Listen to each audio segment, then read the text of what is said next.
Chapter 1. The Vanishing at Dawn.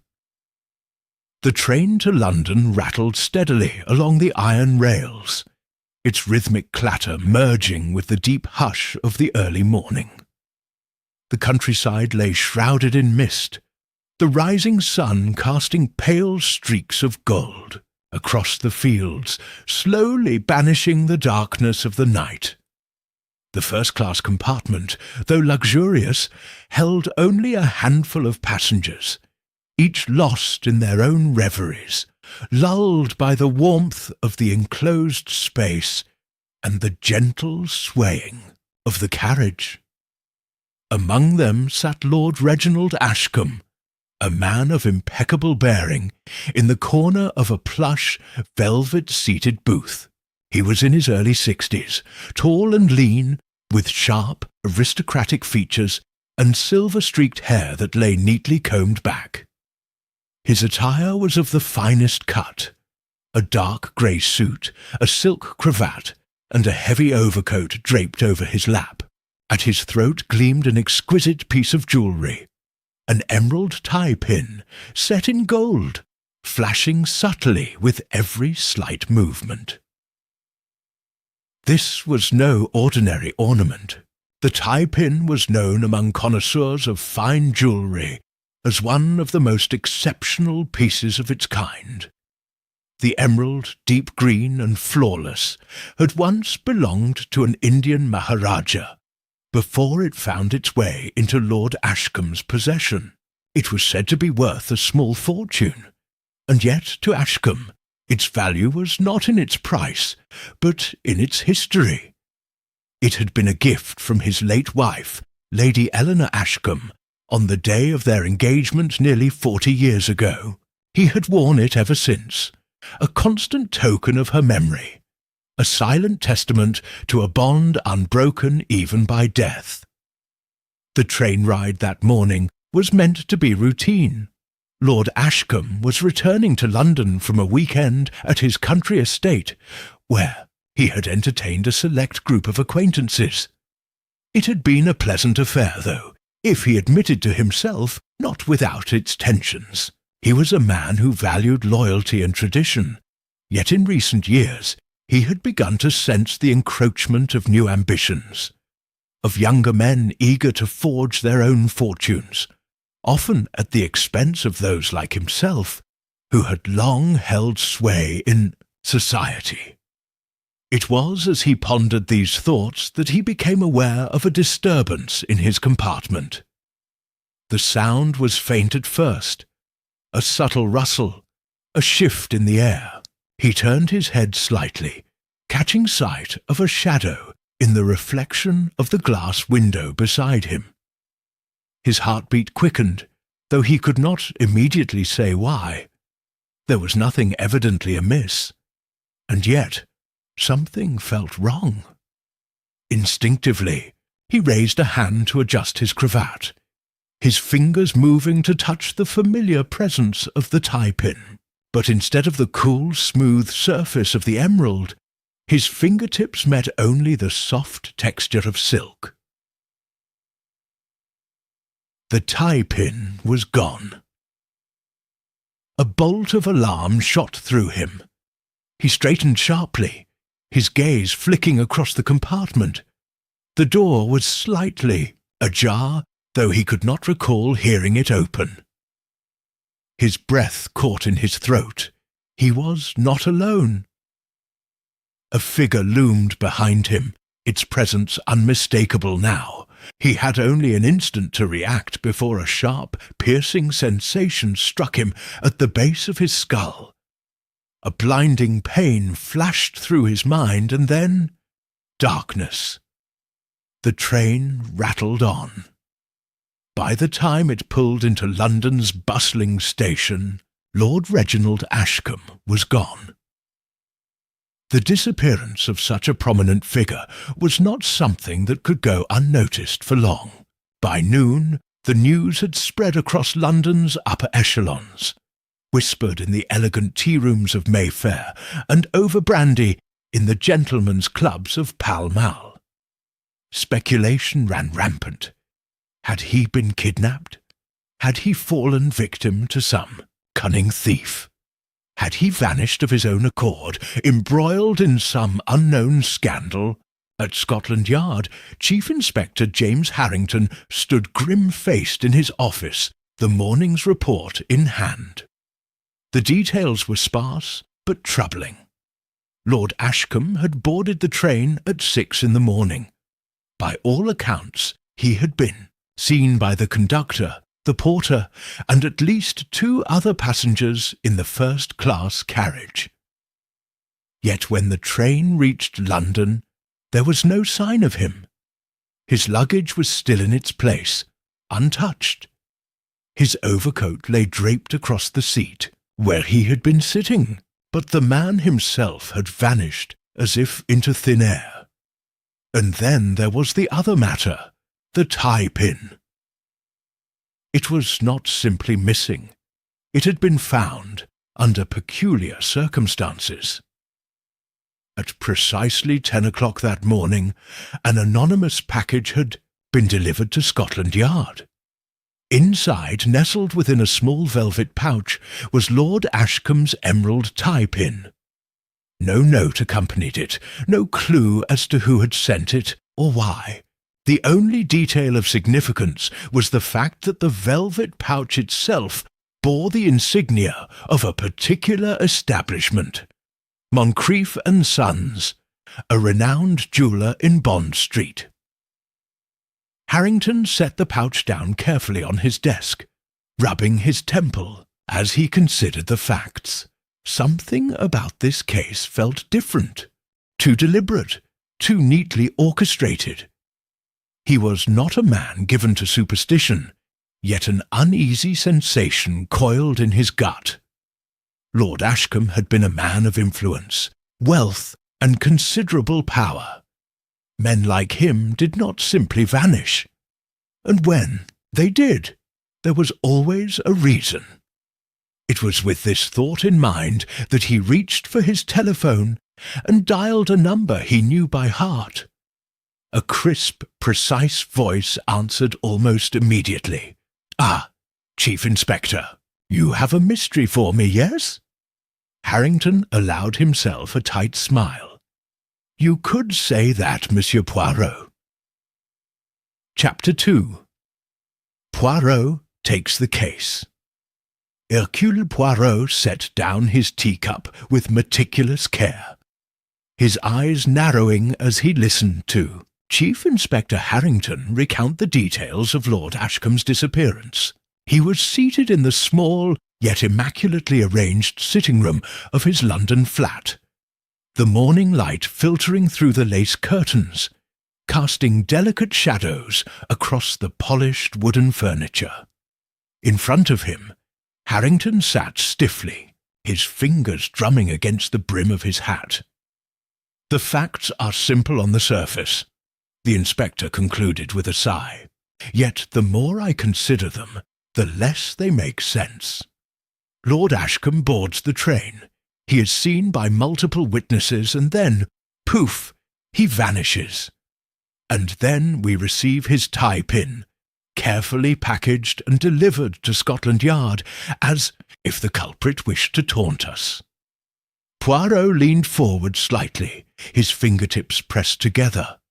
"And this package, mon ami, was there no indication of where it was sent from?" "None. The handwriting was precise, almost impersonal. It was posted early this morning from a drop-box in Kensington. No fingerprints, no traceable clues." Poirot allowed a small smile to play at his lips. "Ah, but see, Chief Inspector, this is a curious contradiction, n'est-ce pas? If a man wishes to commit a crime in secrecy, he does not go about posting trinkets to the police. No, no, this suggests something else entirely. A mind that wishes to control the narrative. A mind that seeks attention." Harrington grunted. "A show-off, you mean? A criminal, my dear friend, who understands the psychology of misdirection." Poirot leaned back against his chair, his expression unreadable. "Tell me, what of Lord Ashcombe himself? What manner of man was he?" The inspector exhaled, shifting slightly. Prominent, wealthy, and well-connected. He was a peer of the realm, but not one of those idle aristocrats who simply live off their estates. He maintained active business dealings, particularly in investments and international trade. He had friends in government, but just as many enemies. Rumours had surfaced of a financial dispute, though nothing that seemed scandalous enough to make a man disappear. "Enemies, you say?" Poirot's voice was calm but keen. "And what of his personal life?" "A widower. His wife, Lady Eleanor, died some years ago. No children. He kept a close circle. Lawyers, business associates, a few personal friends. But no one particularly suspicious." Poirot tapped a finger against his chin. "And his estate? Who stands to benefit in the event of his death or disappearance?" "You, nephew Charles Ashcombe," Harrington replied without hesitation. "Young fellow, mid-30s, and rather different from his uncle. Spends more than he earns, prefers gambling to hard work, and has a reputation for mingling with questionable company. But no direct evidence to suggest he would harm his uncle. We checked. He was in Paris at the time of the disappearance." Poirot nodded thoughtfully. "And the train carriage itself, was it searched thoroughly?" "Top to bottom," Harrington assured him. "No sign of a struggle, no blood, no indication that he left the compartment in any normal fashion. His overcoat was still there, his walking stick, even his reading glasses, as though he had stepped away for a moment and never returned." Poirot pursed his lips, deep in thought. "And yet, my friend, a man does not simply vanish into the air. No, there is something we have not yet seen, something hidden in plain sight." Harrington, watching him closely, let out a short breath. "You've solved impossible cases before, Poirot. Can you take this one?"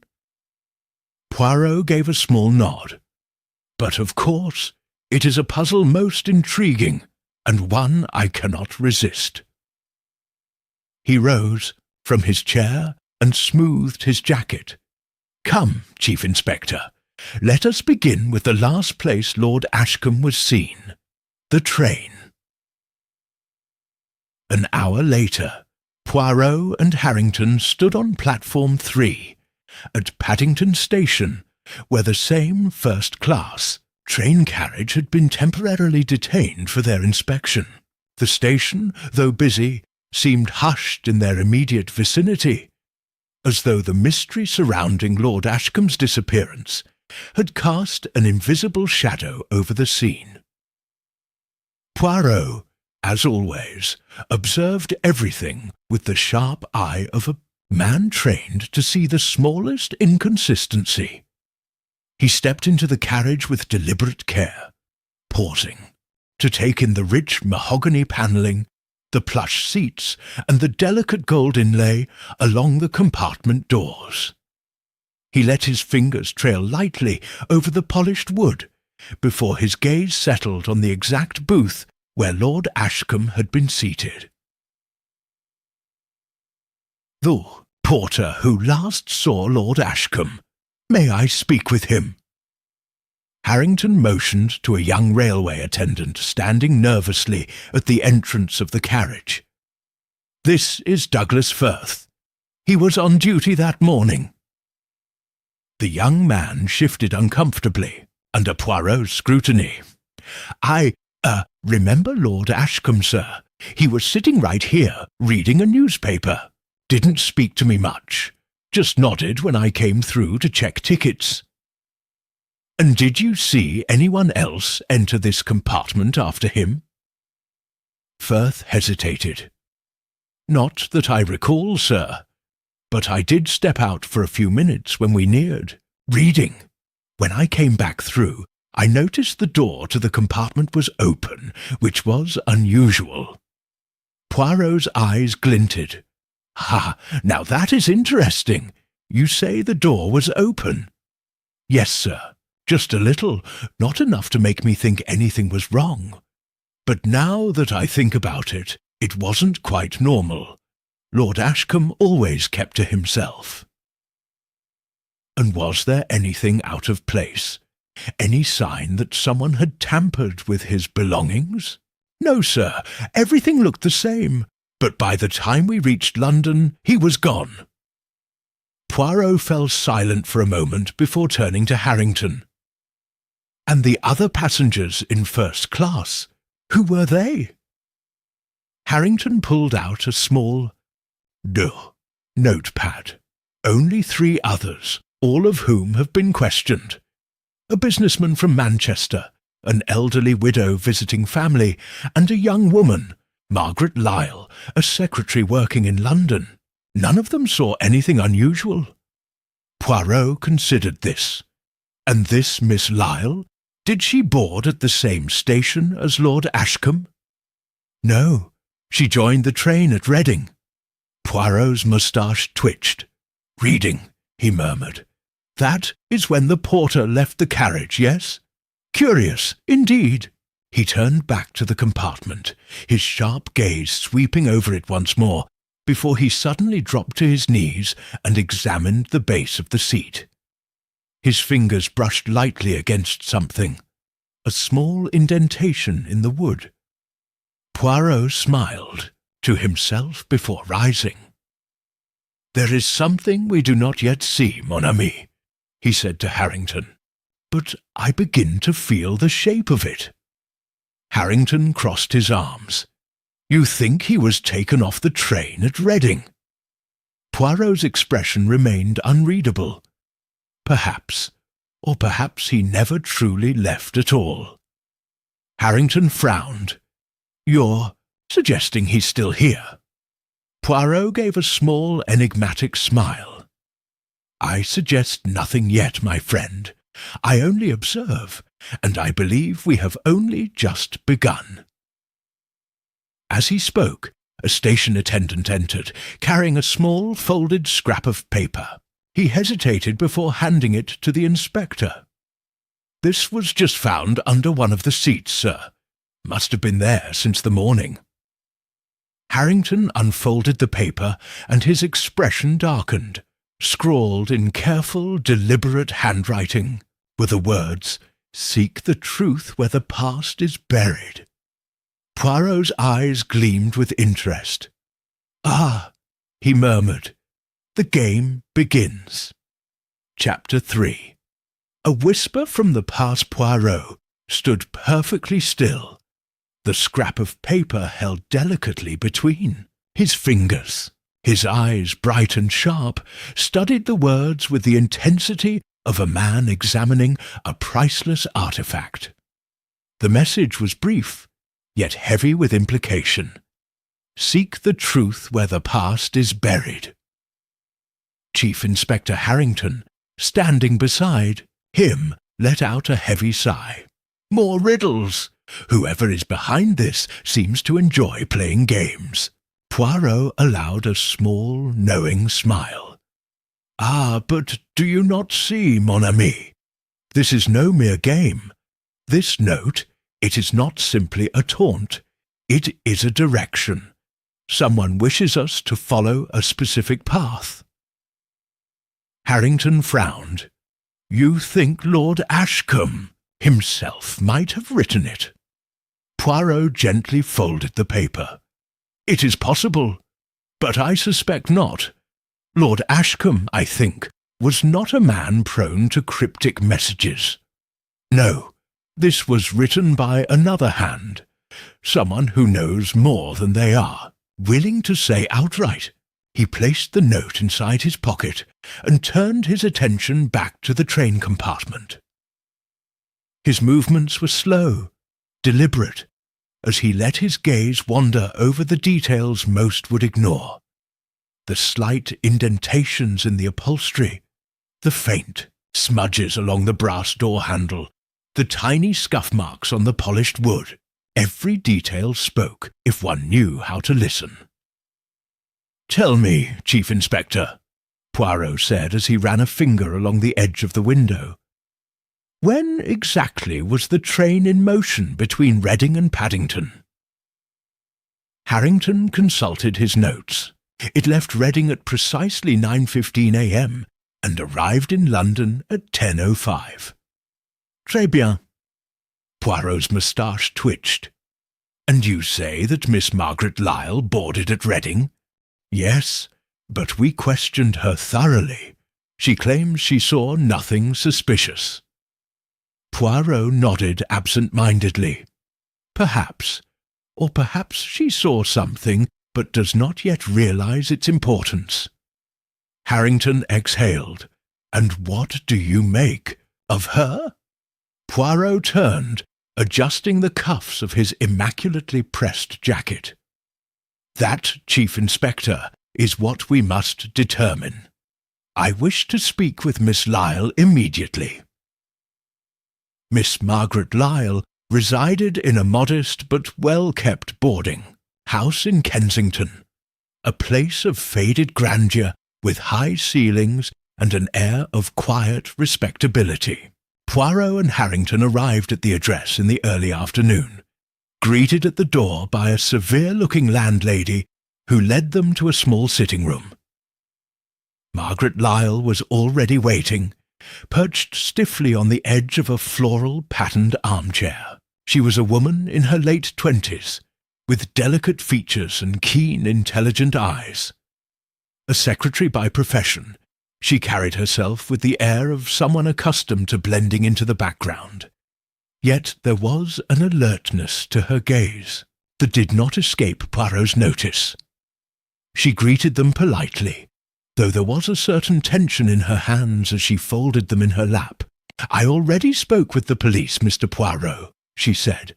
"I don't know if I can tell you anything more than I told them." Poirot settled into a chair opposite her, his posture relaxed, yet attentive. "Ah, but you see, mademoiselle, sometimes it is not what one says, but how one says it. Permit me to ask again, in my own way." She hesitated, then nodded. "Of course." Poirot steepled his fingers. "You boarded the train at Reading. Why was that?" Margaret tilted her head slightly. "I had been visiting my aunt in Oxfordshire, and took the first available train back to London for work." "Did you notice Lord Ashcombe when you entered the carriage?" She shook her head. "Not at first. I took my seat and only later realized who he was. He was a recognizable figure, of course." Poirot nodded thoughtfully. "And did you observe anything unusual during the journey?" Margaret hesitated, her fingers tightening around the edge of her skirt. "No, nothing particularly unusual." Poirot's eyes narrowed slightly. "Mademoiselle, forgive me, but you hesitated." She flushed slightly. "It's just, I did see something, but I didn't think it was important. When the train left Reading, I glanced across the carriage and noticed that Lord Ashcombe was not in his seat. His newspaper was still open on the table, his coat draped over the side, but he was gone. At the time, I assumed he had simply stepped out for a moment." Harrington leaned forward. "And you didn't see him return?"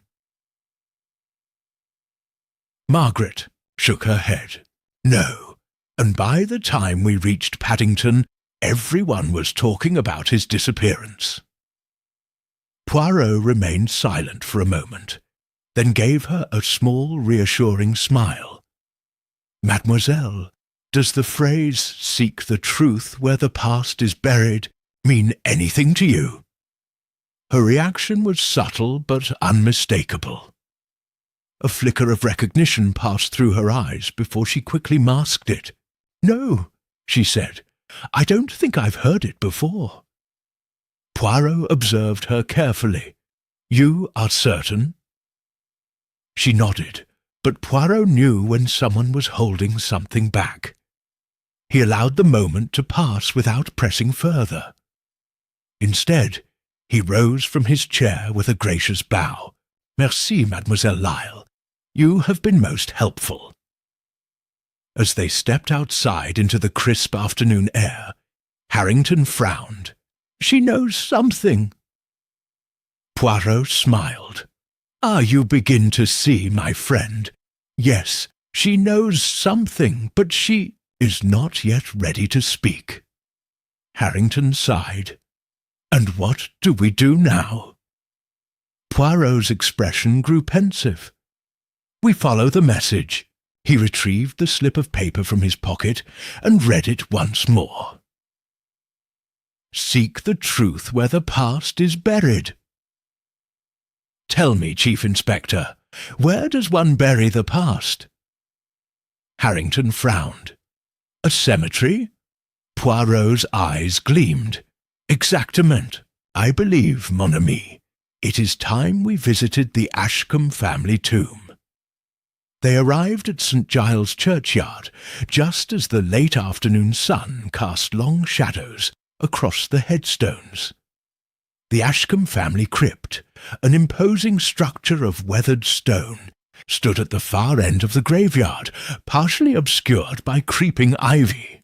The gate was unlocked. With a creak, it swung open, revealing the cool, dim interior. Poirot stepped inside, his gaze scanning the names etched into the stone. Generations of Ashcombes, their legacies preserved in cold marble. Harrington lit a small lantern. "What exactly are we looking for?" Poirot did not answer immediately. Instead, he moved to the far wall, where an old plaque bore the name Lady Eleanor Ashcombe. A moment later, his eyes landed on something unusual. A faint, recent scratch along the base of the stone. He knelt, brushing his fingers over the mark. It was subtle, almost imperceptible, but there nonetheless. "Someone has been here recently," he murmured. Harrington's expression darkened. "But why?" Poirot straightened, his mind racing. "Because, Chief Inspector, this is not just a disappearance. This is a matter of the past, of secrets long buried.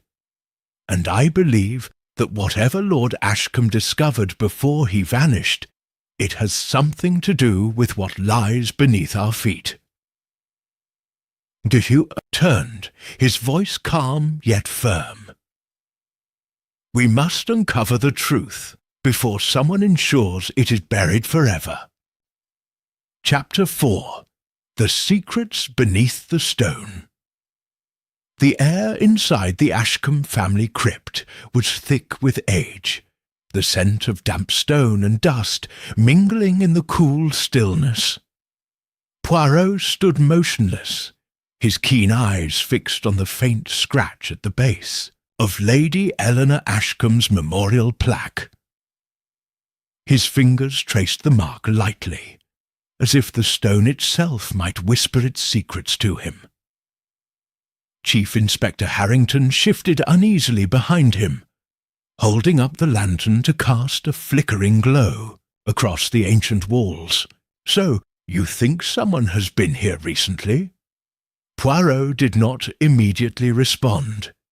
Instead, he turned his head slightly, as though listening to something beyond the reach of ordinary ears. At last he murmured, "Oui, mon ami," and not merely for a sentimental visit. "No, this mark, it suggests something deliberate, something hidden." Harrington exhaled, stepping forward.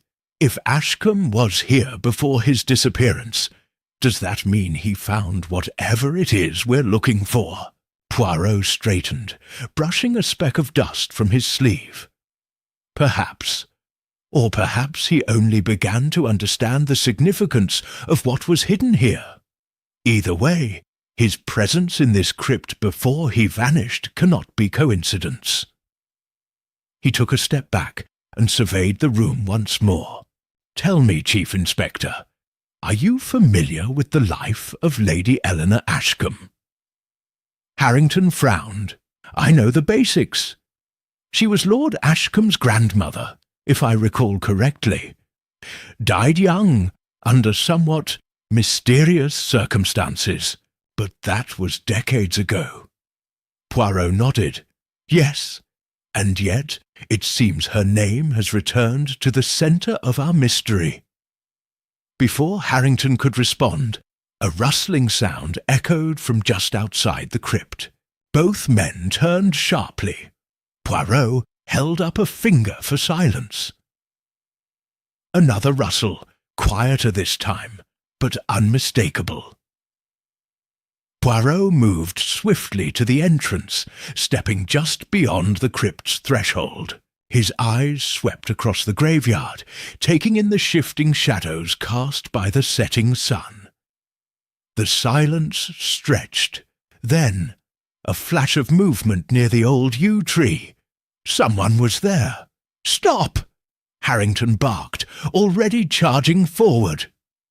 The figure bolted.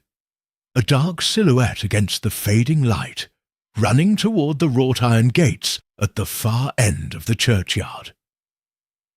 Harrington gave chase, his heavy footsteps pounding against the damp earth. Poirot followed at a brisker, more measured pace, his sharp gaze never leaving the retreating form. The figure reached the gate and slipped through, disappearing into the twilight beyond. Harrington reached the gate moments later, but by then the pursuer was gone. He let out a curse under his breath. Damn it! They knew we were here! They were watching us! Poirot caught up, placing a calming hand on the inspector's shoulder. Patience, mon ami. We have learned something valuable. Harrington turned, frowning. Which is? Poirot's moustache twitched. That we are, as they say, on the right track. Back at Scotland Yard, the atmosphere in Harrington's office was tense. A fresh pot of coffee sat steaming on the desk, untouched. The inspector paced the room, while Poirot remained seated, his fingers tented beneath his chin. This is escalating, Harrington muttered. First, Lord Ashcombe disappears. Now we've got people sneaking around cemeteries. If someone's willing to spy on us, what else might they be willing to do? Poirot exhaled softly. Ah, but you see, mon ami, that is exactly what I intend to find out. We must ask ourselves, who benefits from Lord Ashcombe's disappearance? Who had a reason to keep him from uncovering the truth? Harrington sighed, rubbing the bridge of his nose. We need to take a step back. Who was Lord Ashcombe before all this? A wealthy aristocrat with a spotless reputation. No criminal past, no scandals, at least none that we know of. Poirot's eyes gleamed. Ah, but reputations. They are delicate things, n'est-ce pas? A man may appear spotless, but that does not mean he is free of shadows. Harrington considered this. All right, let's talk motives. If someone wanted him out of the way, why now? Why not 5 years ago? 10? Poirot leaned forward slightly. Because, Chief Inspector, I believe Lord Ashcombe had recently uncovered something. Something dangerous. We must ask ourselves, what did he learn? And why was it important enough to silence him? At that moment, a sharp knock at the door interrupted them. A young constable entered, holding a neatly folded telegram. Urgent message, sir. Came in a few minutes ago. Harrington took the paper and read it aloud. Witness report from Reading Station. Passenger saw Lord Ashcombe boarding train with unknown man. Description: tall, thin, dark-haired, scar on left cheek. Appeared agitated. Left station together before departure. No further sighting. Harrington swore under his breath. So he never got on the train to London. That changes everything. Poirot nodded slowly. Oui, and this unknown man, he must be found, quickly. Harrington turned to the constable. Get me the station records. I want to know every person who purchased a ticket that morning. The young officer nodded and hurried off. Poirot rose, adjusting his cuffs. Now, mon ami, I believe we have another visit to make. Harrington arched an eyebrow. Where? Poirot smiled, his eyes sharp with purpose. To the Ashcombe estate. There is a past waiting to be uncovered, and I do not intend to let it remain buried. The Ashcombe estate, standing grand and imposing against the evening sky, was eerily quiet as Poirot and Harrington arrived. The great house loomed over them, its windows dark except for a single flickering light on the second floor. A butler met them at the entrance, his face carefully neutral. "Gentlemen," he said, stepping aside to allow them in. "Lady Ashcombe is expecting you." Poirot exchanged a glance with Harrington before stepping forward. "Ah, she is expecting us? That is most interesting. I wonder, did she know we were coming?" The quai. Butler did not reply, merely leading them through the grand halls toward a sitting-room where Lady Ashcombe awaited them. She rose as they entered, her expression calm but guarded. "Monsieur Poirot, Inspector, what an unexpected pleasure." Poirot inclined his head. "Lady Ashcombe, we must speak. And I do believe you may hold the key to what happened to your husband." For the first time, her composure wavered. A flicker of something, fear, guilt, crossed her features before she quickly masked it. Poirot did not miss it. Yes, the past was rising to the surface. And the truth, buried for so long, was beginning to stir. Chapter 5. Shadows of the Past. The drawing-room of Ashcombe Manor was vast, yet the glow of a single lamp barely illuminated the richly furnished space. Heavy velvet drapes muted the dying light of dusk, and an antique clock on the mantel ticked with an unsettling rhythm. Lady Ashcombe sat regally in her armchair, her spine straight, hands folded delicately in her lap. A woman of poise and elegance, she exuded an air of quiet control. Yet Poirot detected the tension beneath the surface, the effort it took to maintain her composure. Chief Inspector Harrington remained standing, arms crossed, his sharp eyes studying her carefully. Poirot, seated opposite, regarded her with his usual quiet intensity. "You say you wish to help find your husband, Lady Ashcombe?" Poirot began, his voice measured. "And yet I detect in you a great reluctance. It is most curious, n'est-ce pas?" Lady Ashcombe's blue eyes flickered. "Reluctance? I assure you, Monsieur Poirot, I want nothing more than for my husband to be found. But I fail to see how this interrogation serves that purpose." Poirot tilted his head. "Ah, but you see, madam, the truth, how does one say? It does not emerge so easily. It is like a pearl hidden deep within the oyster. One must coax it out, carefully, delicately. And I sense, Lady Ashcombe, that you hold a great many truths within you." She stiffened slightly, but said nothing. Harrington exhaled impatiently. "Let's be frank, Lady Ashcombe. Your husband visited the family crypt just before he disappeared. He was seen at the train station with an unknown man.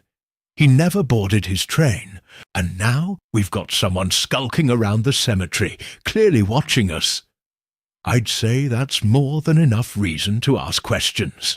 Lady Ashcombe pressed her lips together, the only outward sign of distress. "You think my husband was taken?" Poirot steepled his fingers. "Taken or led away willingly? The distinction is most important." She hesitated, then sighed, her gaze drifting toward the dim fire in the hearth. "The past has a way of creeping into the present, Monsieur Poirot. I fear my husband was beginning to unearth things best left undisturbed." Poirot's eyes gleamed. "Ah, and what, madame, was he unearthing?" Lady Ashcombe was silent for a moment. Before she spoke, her voice barely above a whisper. He had become obsessed with his grandmother, Lady Eleanor Ashcombe. He believed there was more to her story than what history recorded, that she had died under suspicious circumstances. Poirot leaned forward slightly. "Go on, madam," she swallowed. "It began a few months ago. Henry, Lord Ashcombe, received a letter. It was unsigned, just a few cryptic words. 'The past is not as it seems. Look beneath the stone, and the truth shall be revealed.'" Harrington and Poirot exchanged a glance. "Do you have this letter?" Harrington asked. She shook her head. "No, my husband kept it with him at all times." Poirot murmured, "And so he sought answers. He visited the crypt, and now he has vanished." Lady Ashcombe's hands tightened in her lap. "Yes." Poirot sat back, considering. "And tell me, madam, what do you know of Lady Eleanor? Of her death?" Lady Ashcombe's lips parted, then closed again. Her hesitation did not go unnoticed. "It was said she drowned," she finally said. "A boating accident on the estate's lake. Tragic, but an accident nonetheless. Yet your husband thought otherwise?" Her fingers gripped the armrest of her chair. "He believed she was murdered." Silence settled over the room. Harrington muttered a curse under his breath. Murdered. And let me guess, no one believed him? Lady Ashcombe exhaled slowly. There was no proof, no evidence, just old rumours. Gossip passed down through generations. But Henry was convinced there was more to it. He started digging through. Old documents, letters, anything he could find, and then— She broke off, shaking her head. Poirot's gaze sharpened. Then he disappeared. She nodded. Yes, 2 nights before he was due to leave for London. He said he had finally found what he was looking for, that he understood the truth. He wouldn't tell me more. He said it was safer that way. Harrington let out a slow breath. Well, that tells us one thing. Whatever he found, someone didn't want him sharing it. Poirot tapped his chin. And tell me, madam, this unknown man at the station, do you recognize the description? A tall man, thin, with a scar on his left cheek. Lady Ashcombe hesitated again, then finally spoke. No, she said, I don't know who that could be. Poirot studied her carefully. He did not press, but he did not believe her. After a moment, he rose. Merci, Lady Ashcombe. You have been most helpful. Now, if you will excuse us, I believe it is time for the good Chief Inspector and me to make another visit to the lake. Lady Ashcombe stiffened. The lake? But why? Poirot smiled, though his eyes remained sharp. Because, madam, I suspect that is where the past is buried. The night air was crisp, as Poirot and Harrington stood at the edge of the Ashcombe Estates lake. The water was still, reflecting the sliver of moonlight above. Harrington shivered slightly. "So, what exactly are we looking for, Poirot?" Poirot stared at the dark water, his expression unreadable. "A ghost, perhaps." Harrington gave him a sidelong glance. "Come again?" Poirot smiled faintly. "Not a real ghost, mon ami, but the ghost of an old crime. A crime that someone does not wish to be uncovered." Harrington sighed, rubbing his temples. "You think Ashcombe was getting too close to proving his grandmother was murdered?" Poirot nodded, and I think someone wanted to stop him before he could do so. They stood in silence for a long moment. Then a sudden splash. Harrington spun, hand on his gun. What the hell was that? Poirot narrowed his eyes. "We are not alone, Chief Inspector." They scanned the darkness, but the water had settled once more. Whoever had been there, if anyone, was gone. But Poirot knew the past was stirring and they were getting closer to the truth. Chapter 6. The Secrets Beneath the Water. The surface of the lake had returned to perfect stillness, mirroring the darkened sky above. Yet the ripples from that sudden, unexplained splash still lingered in Poirot's mind. He stood at the water's edge, motionless, his hands clasped behind his back as he stared into the inky depths. Chief Inspector Harrington, ever the man of action, was already striding along the shore, his eyes scanning the undergrowth, his boots crunching against the damp earth.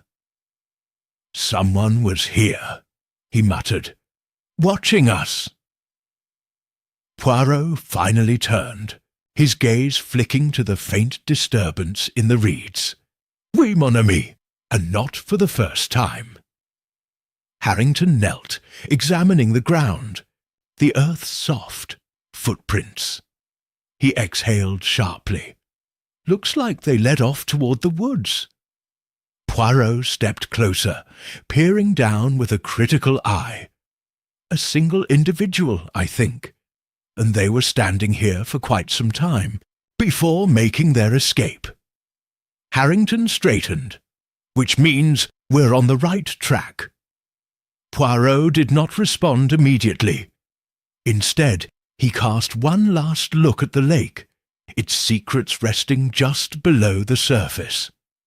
"Tell me, Chief Inspector," he said finally, his voice thoughtful, "does a body, when submerged, stay where it is, or does it eventually rise?" Harrington gave him a wary glance. "Depends on the circumstances. If weighted down properly, a body might never surface. But are you suggesting—" Poirot nodded. "Lady Eleanor's body was found. Oui? But what if something else was left behind?" Harrington inhaled sharply. "You think Lord Ashcombe found something in that lake, and now he's missing because of it?" Poirot did not answer directly. Instead, he turned back toward the manor. "Come, mon ami, we must speak to the groundskeeper." The Ashcombe Estates groundskeeper, a wiry, weathered man by the name of Edgar Finch, had worked on the land for over 30 years. He was waiting for them when they arrived at his small cottage near the stables, his expression wary. A lantern burned low on the table beside him, casting flickering shadows across his deeply lined face. "I reckon this is about Lord Ashcombe," Finch said, wasting no time. Poirot inclined his head. "Oui, Monsieur Finch, and about Lady Eleanor." A muscle in Finch's jaw twitched. That was a long time ago. "Indeed," Poirot agreed, "but it seems the past is not content to remain buried." Finch's fingers drummed against the wooden table, his gaze fixed somewhere beyond them. "Lord Ashcombe came to me a few weeks ago," he admitted, asking questions. Wanted to know every detail about the night Lady Eleanor drowned. I told him what I knew, and what was. "That?" Harrington prompted. Finch sighed. "It was a foggy night. She'd gone out on the lake alone, against all sense. They found the boat overturned near the shore." Poirot's sharp eyes studied him. "And you believe she simply drowned?" Finch's lips pressed into a thin line. "It wasn't my place to say otherwise." "Ah," Poirot murmured. "But you do have your doubts, n'est-ce pas?" Finch hesitated, then nodded. "I do, always have." He leaned forward slightly. "The night she died, there were voices, raised voices, coming from the lake." Harrington frowned. "You heard this?" "I was in the stables," Finch confirmed. "It was late. I didn't see anything, but I heard something, someone shouting. A struggle, maybe, and then silence." Poirot's expression remained unreadable. "And you never told anyone?" Finch let out a hollow laugh. "Tell who, Monsieur Poirot? The family, the police, they all accepted it was an accident. No one wanted to hear otherwise." "And now, all these years later, Lord Ashcombe was asking questions," Poirot mused. "Did he say what he had found?" Finch hesitated. "No, but he was different that last time I saw him. On edge, nervous." Poirot tapped his chin thoughtfully. "Merci, Monsieur Finch. You have been most helpful." Finch gave a small nod.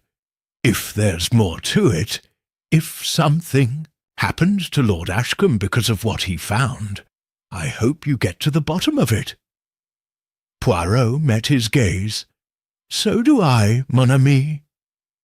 As they made their way back toward the manor, Harrington exhaled sharply.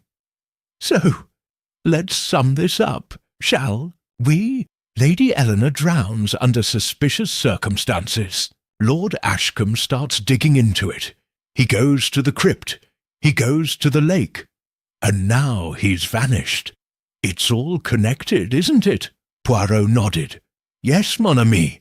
And the key to it all lies with what Lord Ashcombe found." Harrington groaned. "And we don't know what that is." Poirot smiled faintly. "Ah, but we do, mon ami. Or at least we know where to look." Harrington shot him a sharp glance. "You mean—" Poirot nodded. "The lake. I believe Lord Ashcombe discovered something beneath the water, and so that is where we must go next." Harrington muttered a curse. "You want to drag the lake?" Poirot's smile widened. "We, Chief Inspector, and we must do so before the culprit decides to erase the evidence forever." By the following morning, arrangements had been made. A team of local divers arrived, their equipment gleaming in the pale sunlight. The air was thick with anticipation as they prepared to descend beneath the water's surface. Lady Ashcombe stood nearby, her face unreadable, while Finch lingered at the edge of the gathering, arms crossed. Poirot and Harrington watched as the first diver slipped beneath the water. Minutes passed. Then, a shout. Poirot's breath caught as the diver resurfaced, holding something in his gloved hands. Water streamed from it as he lifted it into the air, a small wooden box. Harrington stepped forward, eyes narrowed. "What the devil is that?" Poirot said nothing as the box was set upon the shore. Carefully, he knelt beside it, fingers tracing the worn wood. A rusted latch held it shut. With a decisive movement, Poirot unfastened it and lifted the lid. Inside, Wrapped in faded velvet was an emerald tie-pin. The air around them seemed to still. Harrington exhaled sharply. "That's it, isn't it? That's the bloody tie-pin." Poirot's gaze remained fixed upon the object.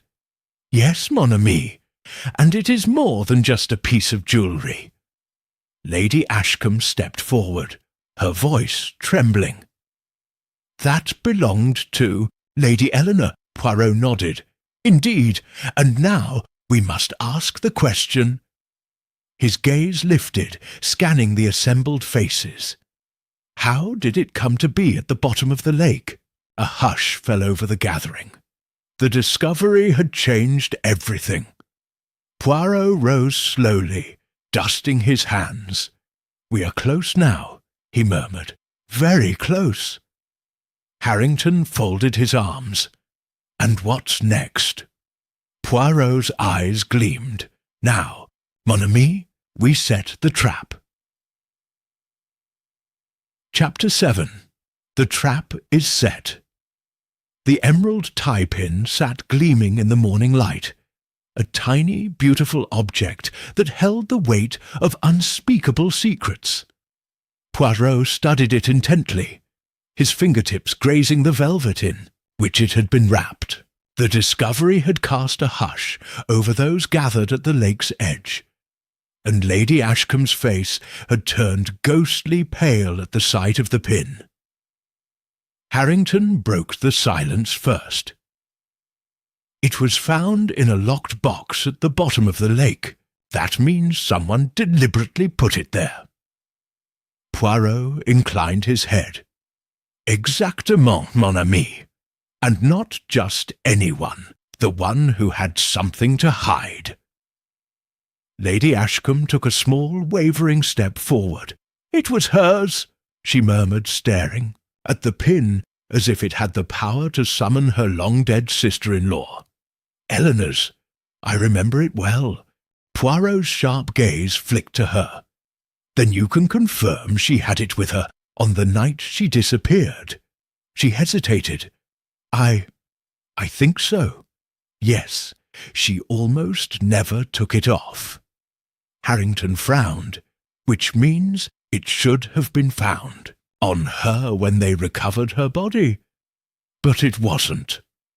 Poirot nodded, his expression unreadable. "And so we must ask, madam, who, besides yourself, would have known that?" Lady Ashcombe stiffened, her fingers curling slightly at her sides. She stopped, swallowing hard, then shook her head. "I don't know." Poirot smiled, faintly, though his eyes remained sharp. But I believe you do, madame." She inhaled sharply as though preparing to protest, but Poirot raised a hand. "It is of no matter. Soon we shall all know the truth." Harrington exhaled. "And how do you intend to do that, Poirot?" Poirot straightened, his eyes gleaming with a knowing light. "We shall set a trap, mon ami. A trap for a murderer." That evening, the air in Ashcombe Manor was heavy with tension. The great drawing-room, once a place of refined conversation and music, now held the charged atmosphere of an impending confrontation. Poirot had insisted that all the principal figures in the affair be gathered there. Lady Ashcombe, the ever-nervous, Mr. Whittaker, the brooding and silent Henry Lytton, the sharp-eyed Miss Langley, and, of course, Edgar Finch, the groundskeeper who had heard the voices on the night of Lady Eleanor's death. A fire crackled in the hearth, casting flickering shadows against the dark wood-panelled walls. Poirot stood before them all, his small frame poised with quiet authority, his fingers steepled. "Mesdames et messieurs," he began, his voice smooth and deliberate, "we have uncovered something most extraordinary. An emerald tie-pin belonging to Lady Eleanor, retrieved from a locked box at the bottom of the lake. A box, I need not remind you, that could not have found its way there by accident." A tense silence followed his words. Poirot let his gaze drift over the assembled faces, his keen eyes measuring every reaction. "Whoever placed that box in the lake did so with great care," he continued. "And why? To conceal something, to ensure that should the lake ever be searched, this small but most damning piece of evidence would not be found easily." He paused, watching. The silence was thick enough to cut with a knife. "Now, I ask you all," Poirot went on, his voice soft but sharp, "who would have needed to hide such a thing?" Harrington, standing at Poirot's side, folded his arms. "I think the better. Question is, who knew where to find it?" Mr. Whittaker cleared his throat nervously. "Are you saying someone retrieved it? That Lord Ashcombe?" Poirot turned his piercing gaze to the solicitor. "I believe Lord Ashcombe was the one who found it, and I believe that is why he has now disappeared." Lady Ashcombe let out a quiet gasp. Henry Lytton, who had thus far remained silent, frowned deeply. "This is madness," he muttered. "You think someone would have— what? Killed him to keep him quiet?" Poirot's eyes did not waver. "I do not think it, monsieur. I know it." A heavy pause followed his words. The fire crackled in the silence. Poirot took a step forward. "The person who took the pin from Lady Eleanor all those years ago is the same person who placed it in the lake. And they are the same person who, even now, fears discovery." Harrington exhaled. "And that's why you wanted them all here. You want them to slip up?" Poirot gave a small, satisfied smile. "Mais oui, mon ami. Because you see, the murderer has been very careful. They have been watching, listening, waiting." His gaze flicked over the assembled faces once more, and now they are wondering, how much does Poirot truly know? A shudder seemed to pass through the room. Poirot let the tension build for a moment, before turning his gaze to Finch. "Monsieur Finch, may I ask, you said that on the night Lady Eleanor died, you heard voices?" Finch nodded slowly. "Yes, raised voices. A struggle." Poirot inclined his head. "And yet, when the body was found, it was ruled an accident." Finch exhaled sharply. "Aye, because there was no evidence of anything else." Poirot smiled faintly. "Until now." His words hung in the air. Then suddenly, a sound, a sharp, sudden intake of breath, a stifled gasp. Poirot's head turned sharply. His keen eyes locked onto a figure near the back of the room. Miss Langley. The woman's face had gone deathly pale. Her lips parted as though she had just swallowed back something unbidden. Poirot's gaze sharpened. "Mademoiselle Langley," he said gently, "something troubles you, no?" She stiffened. No, I just—" Poirot stepped closer. "Perhaps," he said softly, "you know more than you have admitted." Her fingers clenched against the fabric of her dress. "That's absurd, is it?" Poirot studied her carefully. "You were Lady Eleanor's closest companion, were you not?" Langley swallowed hard. "Yes." Poirot nodded slowly. "Then tell me, mademoiselle, did Lady Eleanor have any enemies?" A long, charged silence. Then Langley exhaled shakily. "Yes," she whispered. The room shifted, eyes widened. Poirot's gaze never left her. "And you know who, don't you?" She hesitated. Then, with a trembling breath, she nodded. Poirot's expression did not change. but behind his eyes something flickered. The trap had been set. And now, at last, the final pieces of the puzzle were falling into place. Chapter 8. The Shattered Alibi. Heavy silence pressed against the walls of the drawing-room, thick and suffocating, as all eyes fixed on Miss Langley. Her face was pale, her hands trembling slightly as she pressed them together in her lap. The fire crackled in the hearth, the only sound in the otherwise still room. Poirot did not move, did not even blink, his gaze fixed on her with an intensity that made the air itself feel charged. "You say Lady Eleanor had an enemy, Mademoiselle Langley?" His voice was quiet, yet it carried the weight of authority. Langley swallowed hard. "Yes," she whispered. "Then you will tell us who?" She hesitated, glancing around the room as if seeking some form of escape.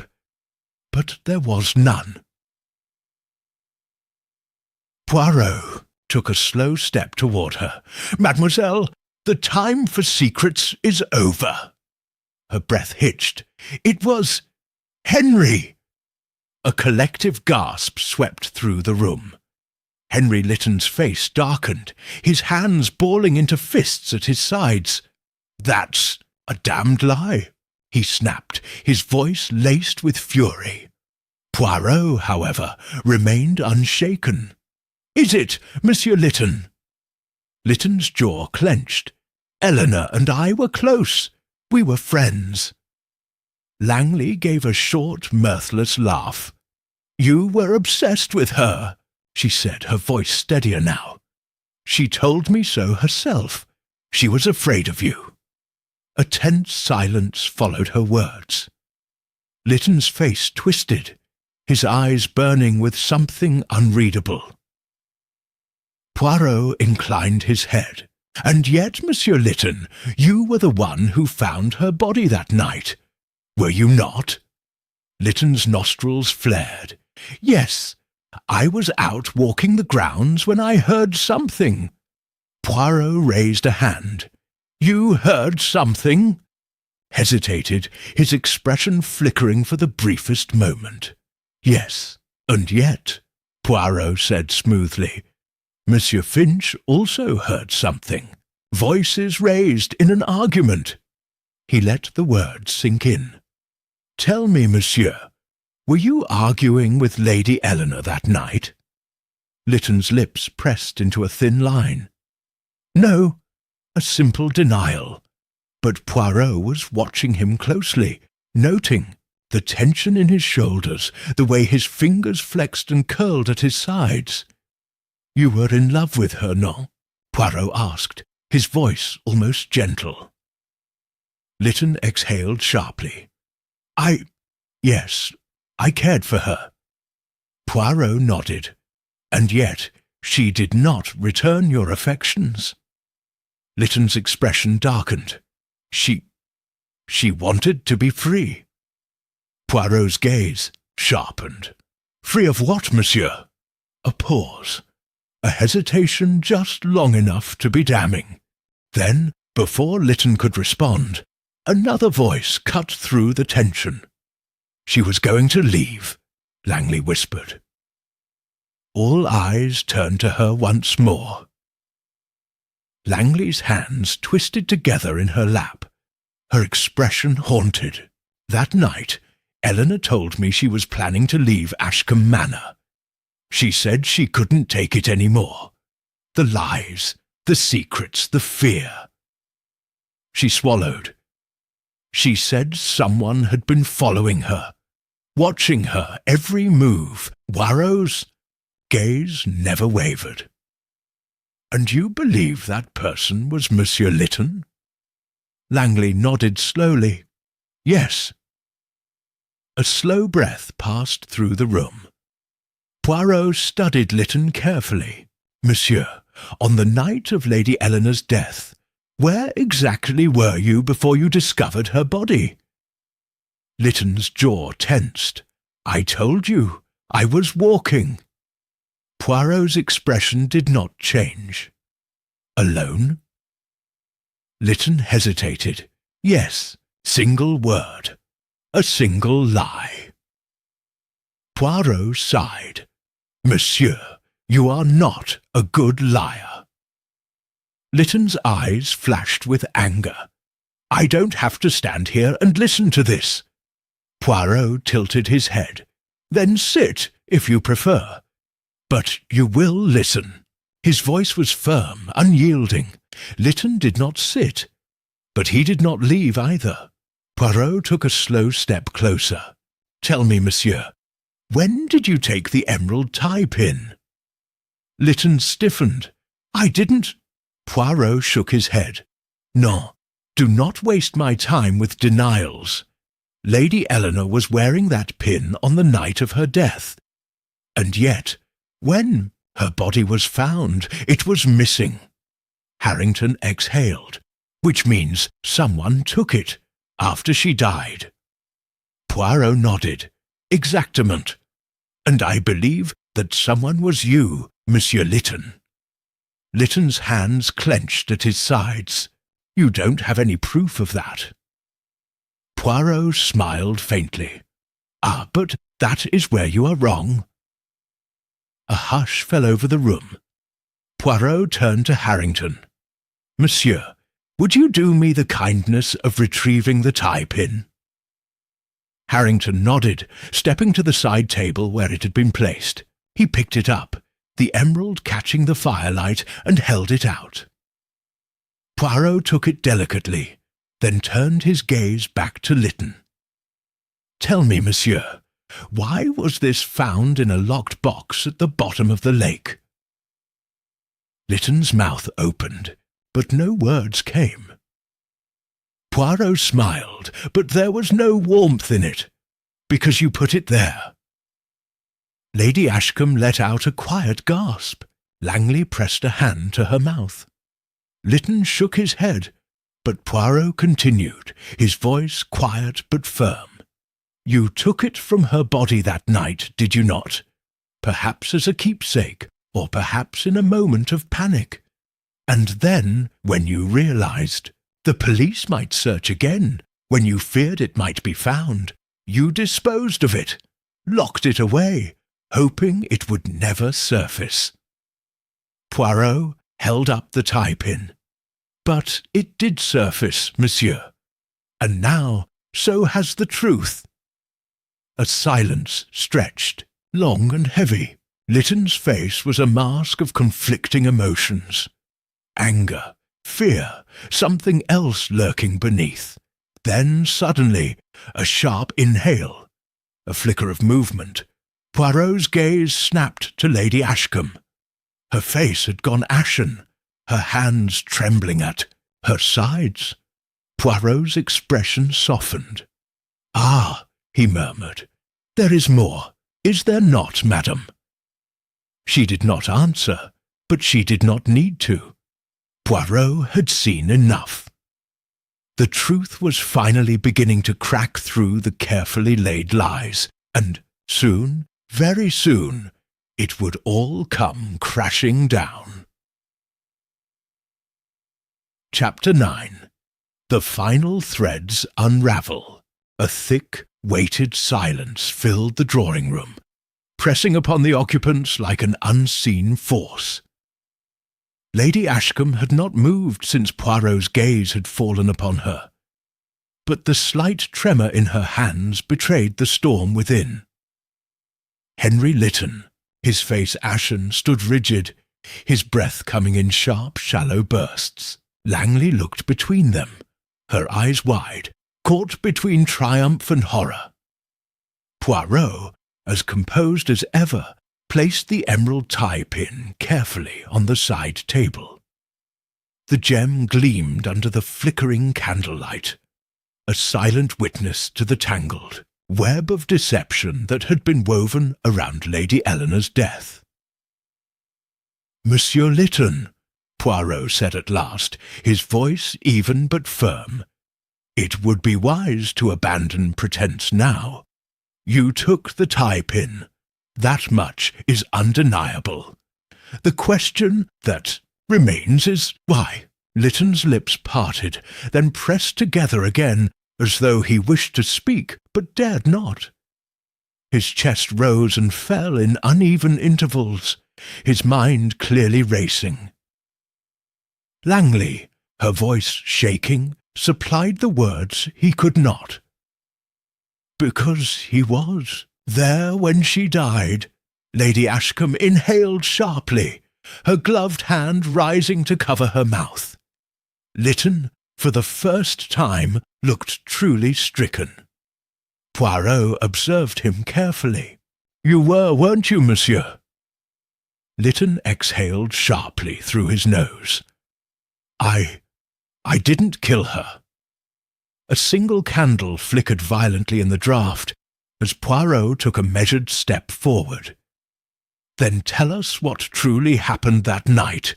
Lytton hesitated, looking at the faces surrounding him.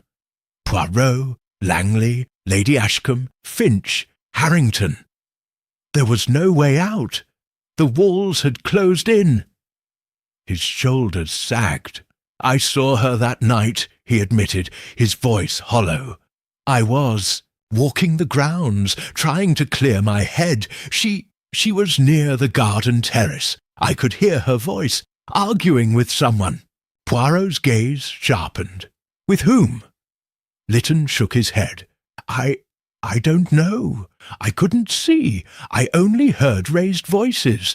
I thought it was the man she had been seeing in secret." Langley frowned. "A man?" Lytton's gaze flickered towards Lady Ashcombe before he quickly looked away. "Yes. I don't know who, but I know she had been meeting someone."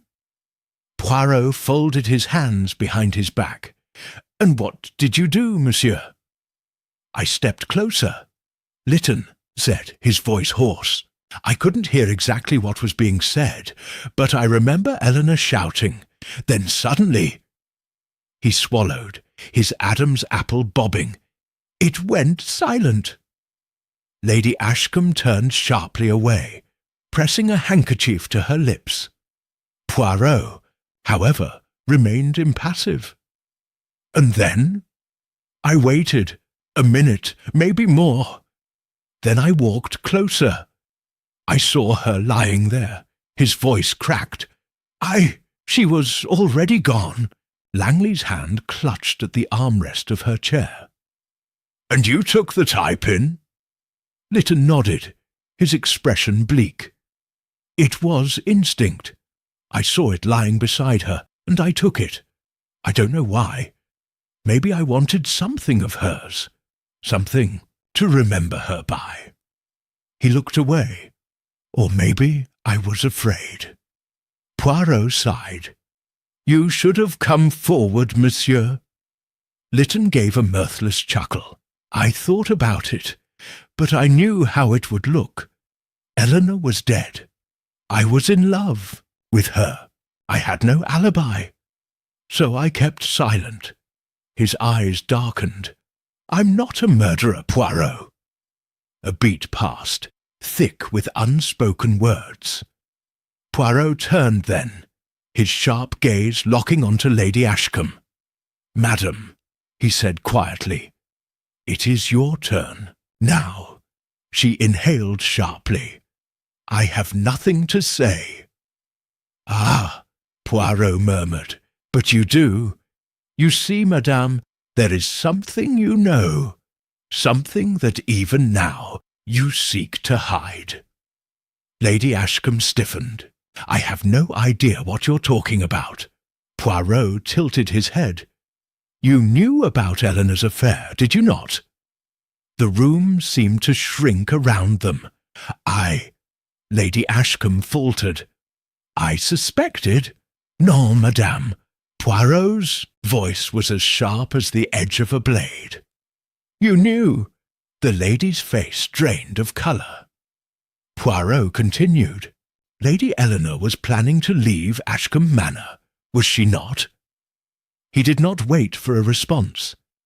"She wanted to start anew, free from the constraints placed upon her. His eyes never left Lady Ashcombe's face. "And you could not allow that, could you, madam?" Lady Ashcombe took a step back as if physically struck. Langley, her voice barely above a whisper, said, "You knew she would ruin everything." Lady Ashcombe exhaled sharply. Eleanor was reckless. She didn't understand the consequences of her actions. Her voice trembled. "She would have destroyed our name."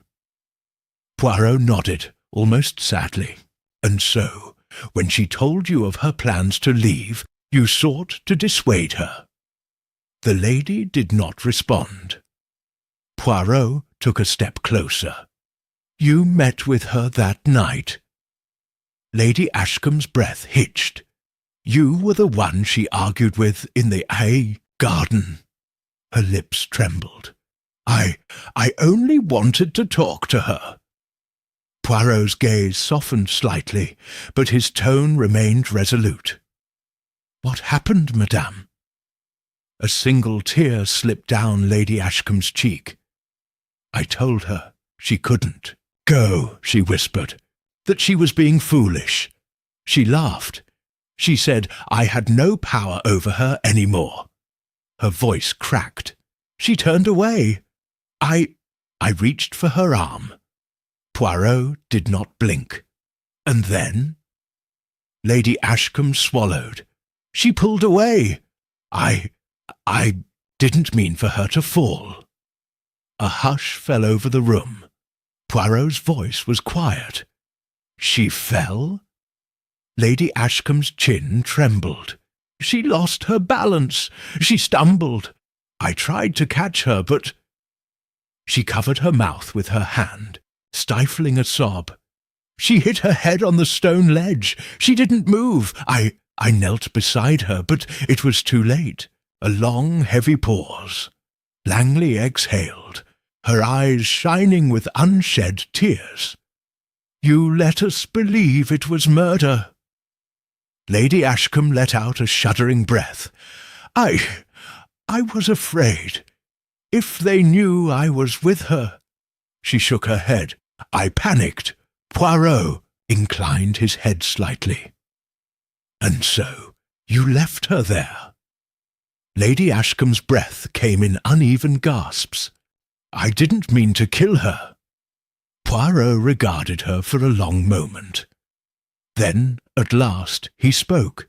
"No, madame, but in your desperation to control the truth, you wove a tale of lies that only deepened the tragedy." A silence fell over them, all heavy with the weight of revelation. Poirot turned to Harrington. "Monsieur, you may now call the authorities." Lady Ashcombe closed her eyes. She did not resist. And so the tangled mystery of Lady Eleanor's death unravelled at last. But one final detail remained. Poirot, ever methodical, turned back to Henry Lytton. "Monsieur," he said, "it appears you were not the villain in this tale after all." Lytton looked away, shame burning in his eyes. Poirot, ever precise, merely smoothed his cuffs. "But next time, monsieur, I suggest you refrain from tampering with the scene of a crime." A long silence passed before Lytton nodded. Poirot, ever immaculate, gave a small sigh. "Now," he murmured, "let us conclude this most unfortunate affair." Chapter 10. The truth at dawn. The grey light of early morning filtered through the tall windows of Scotland Yard. The city beyond was stirring, indifferent to the quiet storm that had passed through the halls of privilege and memory. In chief, Inspector Harrington's office, the mood was subdued, heavy with the weight of resolution. Poirot stood at the window, gazing out at the faint haze curling over the rooftops, his silhouette sharp against the muted sky. Behind him, Harrington sat at his desk, flipping through the final pages of the typed report. The silence between them was companionable, though tinged with unspoken exhaustion. "So," Harrington said at last, setting the papers down, "it's done. Lady Ashcombe is in custody. She's confessed to the death of Lady Eleanor. Henry, Lytton has signed a statement about what he witnessed, and the tie pin will serve as corroboration." Poirot did not turn. "Ah, but mon ami, it is never so simple, is it?" Harrington blinked. "You're not satisfied?" Poirot's fingers adjusted the cuff of his sleeve. "Satisfied? Yes, but content? No. There are endings that bring peace, and there are those that only reopen old wounds. This case, this tragedy, it is the latter." Harrington exhaled. "I'll admit, it doesn't sit entirely right with me either. A woman like Lady Ashcombe, highly controlled, proud, I wonder what truly broke in her that night." Poirot finally turned. What broke my friend was not her composure, but her past. The weight of a life carefully constructed, a facade held in place by the brittle mortar of secrets. Lady Eleanor represented a freedom Lady Ashcombe could never have, a younger woman willing to defy convention, to step away from the expectations of the estate, of the family name. Poirot moved to the desk, picking up the tie-pin. "This small thing," he murmured, "a jewel, a trinket, became the anchor to the truth. When Lord Ashcombe found it, he did not see merely an heirloom. He saw a lie buried with his grandmother, and he understood too late that the truth had been drowned not in water, but in silence." Harrington leaned forward. "So, what really happened to Lord Ashcombe?" Poirot set the pin down with delicate precision. "That, my friend, is the final thread." He turned to face him, his voice grave. "Lord Ashcombe did not disappear of his own volition, nor was he murdered in malice. He was taken, abducted by a desperate man acting under misguided loyalty." Harrington's brow furrowed. "Finch." "Oui," Poirot said softly. "Edgar Finch, the loyal groundskeeper. For 30 years he served the Ashcombe family, watched them grow, wither, and rot beneath layers of wealth and legacy. When Lord Ashcombe began asking questions, Finch tried to help. But when he realized that the answers might destroy what little dignity remained of the family he served, he panicked. He gestured toward the case file. Finch saw Lord Ashcombe leave for the train that morning.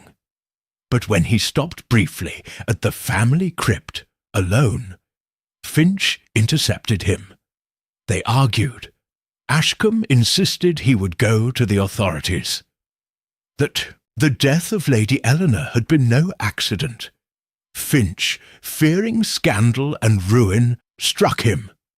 Harrington's mouth tightened. "And took him?" Poirot nodded. "Yes, not to kill him, but to hide him. He bound and gagged the man, drove him away to a small abandoned tenant house on the edge of the Ashcombe estate.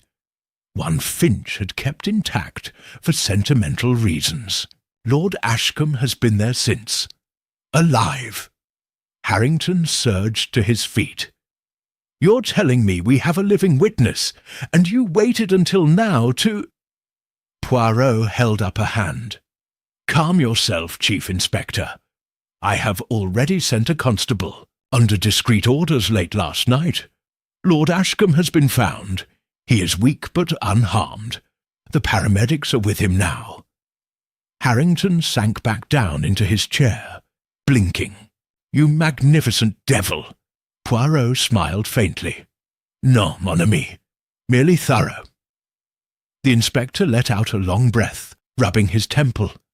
So the tie-pin, the box in the lake, that was part of Lady Ashcombe's attempt to erase the past. No, Poirot said, and his voice turned introspective. That part was Finch. He found the tie-pin among Lord Ashcombe's things when he brought him to the cottage. He realized its significance, that it could reopen the past. In a twisted attempt to hide the truth, he locked it away and cast it into the lake. But the currents of guilt, you see, they are stronger than any weight. The truth floats. Harrington shook his head slowly. And the cryptic note, "Seek the truth where the past is buried?" That, Poirot said, was sent by Lord Ashcombe himself just before his journey. He had already begun to suspect the truth and wanted to force the matter into the open if anything should happen to him. The inspector leaned back. So everyone was playing their own hand? Ashcombe, Finch, Lytton, Langley, Lady Ashcombe. Poirot nodded, each one with secrets, fears, regrets. And in the end, all were entangled by one woman's fall from grace decades ago. They sat in silence for a long moment, letting the implications settle. Then Poirot straightened his cuffs and picked up his hat. "Come, mon ami, I should like to see Lord Ashcombe for myself. There is still something I must say to him." The dim, abandoned tenant house stood alone beneath the soft hush of dawn.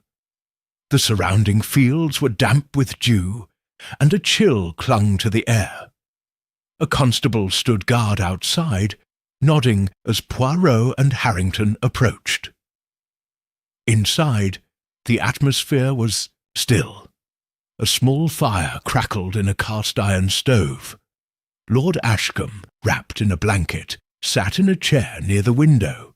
He looked up as they entered, and despite the bruises beneath his eyes and the hollowness in his cheeks, his posture remained regal. "Monsieur Poirot," he said, his voice rasped but steady, "I wondered when you would come." Poirot offered a small, respectful bow. "You are safe now, Lord Ashcombe." He nodded. "So, you know everything." Poirot's eyes held his. "Everything that matters." A beat passed. Then Ashcombe leaned forward, his expression pained. "Tell me, was it really my wife? Did she—" Poirot's silence was answer enough. Ashcombe closed his eyes. "She said Eleanor had fallen, that it was an accident, but I never believed her. She acted not out of hatred, but fear," Poirot said gently. "She saw her world unravelling." Ashcombe opened his eyes. "And what of Finch?" "He acted out of misguided loyalty," Poirot replied. "He will be arrested, but I will speak on his behalf. I believe the courts will show some leniency." Ashcombe gave a slow nod. "Perhaps that is just. But so much was lost. So many years built on silence." Poirot inclined his head. "But silence has a sound, milord, and in time the truth always hears it." Later that afternoon, Poirot stood once more on platform 3 of Paddington Station. The same train carriage where the mystery began now stood idle, the morning's chill replaced by the golden breath of late spring. He turned slowly to Harrington, who stood beside him. "It was a long chase," the inspector said, "but we got there." Poirot gave a small, thoughtful smile. "Yes, and in the end, we did not find a killer hiding in shadow, but the legacy of choices long buried." Harrington studied him. "You think the past always finds a way to return?" Poirot nodded. "The past, my friend, is a mirror. We turn our backs to it at our peril." As the train began to rattle into motion once more, Poirot adjusted his cuffs and stepped away from the platform. The case was closed. The truth, for better or worse, had risen from the depths, and yet, as the train carried new passengers into a future still unwritten, Poirot could not help but glance over his shoulder, just once, as if the mist from that morning might return, and with it another riddle waiting to be solved.